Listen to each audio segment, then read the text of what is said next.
மனசு முழுதிலும் வலியை வைத்து கொண்டிருப்பவர்களால் எதுவுமே நடக்காதது போல் எல்லோரையும் மாதிரி எப்போதும் சிரிக்க முடியாது.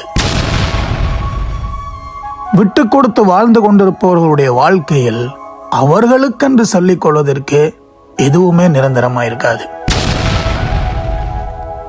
உன்னை ஒருவர் உண்மையாக நேசிக்கிறாரா என்பதை நீ உணர வேண்டும் என்றால் ஒரு முறை அவரின் விருப்பங்களுக்கு நீ ஒத்துழைக்க மறுத்துப்பார்.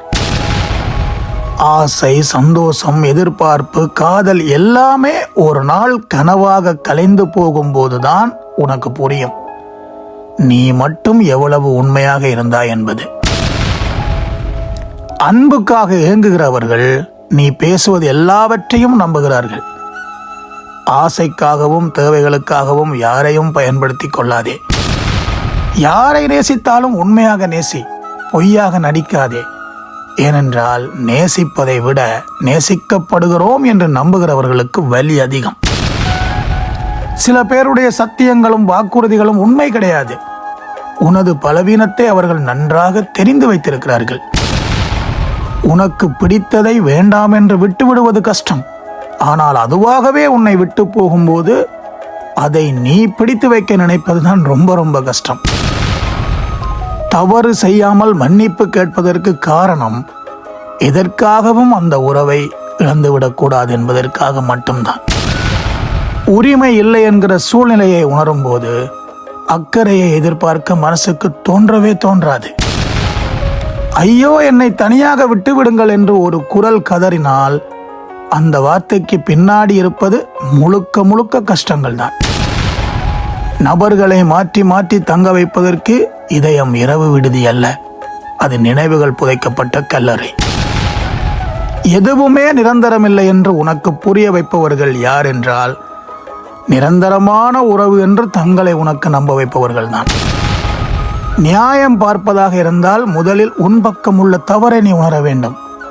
உன் சூழ்நிலை உன்னை மாற்றிவிட்டதற்காக பழியை இன்னொருவர் மேல் சுமத்தக்கூடாது. அன்பை வாங்குபவர்களுக்கு அதனுடைய மதிப்பு தெரியுமா என்று தெரியாது. ஆனால் அன்பை மட்டும் தேடுபவர்களுக்கு அது கொடுக்கும் வலி நன்றாக புரியும். அளவுக்கு மீறிய அன்பை நீ யார் மேலாவது வைத்தால் உயிரோடு இருந்து கொண்டே நீ மரணத்தை அனுபவிப்பாய். சிலரின் பிரிவுக்கு பின்னர் தான் உனக்கே தெரியும் வாழ்க்கையில் நீ இன்னும் வாழ நிறைய இருப்பது. காலத்தின் ஓட்டத்தில் காயங்கள் மறைந்தாலும் நினைவுகள் போல் ஒரு தண்டனை இல்லை. உண்மையாக இருப்பவர்களுக்கு உறவுகள் அதிகமாக இருக்காது. எதிர்பார்க்கும் போது நமக்கு கிடைக்காத ஒன்று அதற்கு பிறகு அது எத்தனை தடவைகள் கிடைத்தாலும் நம்முடைய மனசு பூர்த்தியாகாது. விலகுபவர்களை விட்டு விடுங்கள். ஏனென்றால் ஓடிக்கொண்டிருக்கும் நதியை தடுத்தால் அது இன்னொரு பாதையை தேடும். உன் மதிப்பை உணராதவர்களையும் உன் உணர்வுகளை மதிக்காதவர்களையும் பற்றி கவலைப்படாதே. ஏமாற்றத்திற்கும் தோல்விக்கும் பிறகு ஒரு தெளிவான நிதானமான முடிவு எடுக்க தெரியவில்லை எனில் வாழ்க்கை வெறுத்துவிடும். இல்லை என்றால் அதுவே உனக்கு பழகிவிடும். இருளை நீ வெளியே துரத்த தேவையே இல்லை. நீ ஒளியாக மாறினால் அந்த இருள் அதுவாகவே போய் தொலைந்துவிடும். ரொம்ப நன்றி.